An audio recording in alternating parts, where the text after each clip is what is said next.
Bukan hanya untuk mendapat keuntungan semata-mata, tetapi pembukaan kafe bertempat di Selayang Baru, Selangor lebih mementingkan usaha membantu mereka yang kurang bernasib baik dan hilang tempat bergantung. Kafe yang beroperasi sejak 2 tahun itu seharusnya dijadikan contoh apabila berjaya membantu 40 individu termasuk ibu tunggal dan golongan remaja bermasalah.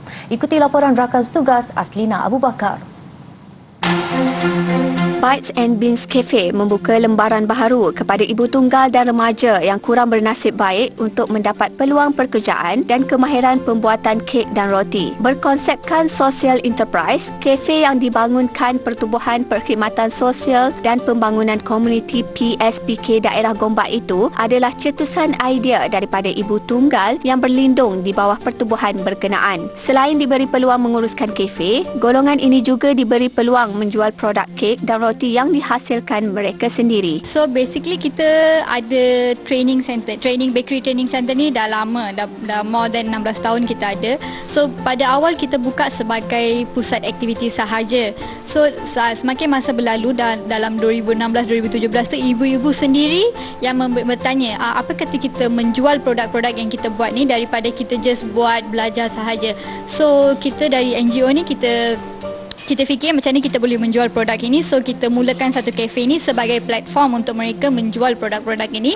Menyelami kisah hidup pekerja di kafe berkenaan, Zurina Hasim berkata, selepas kematian suami 2 tahun lalu akibat COVID, dia kehilangan tempat bergantung dan punca pendapatan. Mujurlah pihak PSPK tampil membantu dan memberi peluang pekerjaan kepadanya untuk menyara 3 anaknya yang masih bersekolah dan menuntut di Institut Pengajian Tinggi IPT. Banyaklah manfaat daripada saya tahu sikit-sikit tentang bakery. Saya boleh tahu banyaklah buat kek, macam mana nak hias fondant, lepas tu macam mana nak buat untuk kursus bisnes yang ditawarkan, entrepreneurship apa semua saya sertai.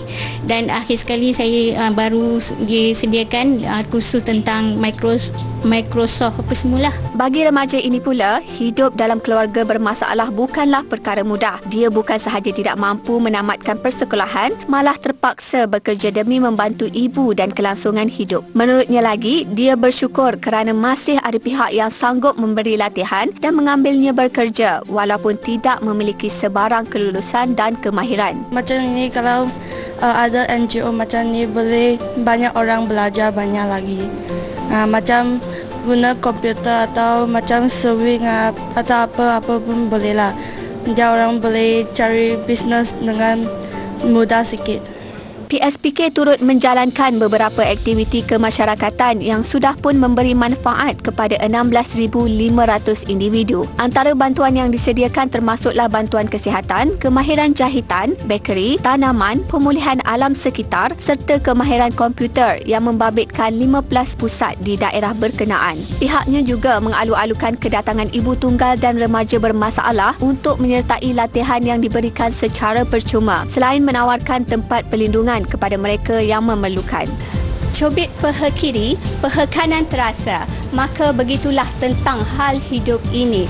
Perlu ada rasa simpati terhadap mereka yang memerlukan, sama ada dengan memberi bantuan ataupun kata-kata motivasi yang boleh meningkatkan jati diri mereka.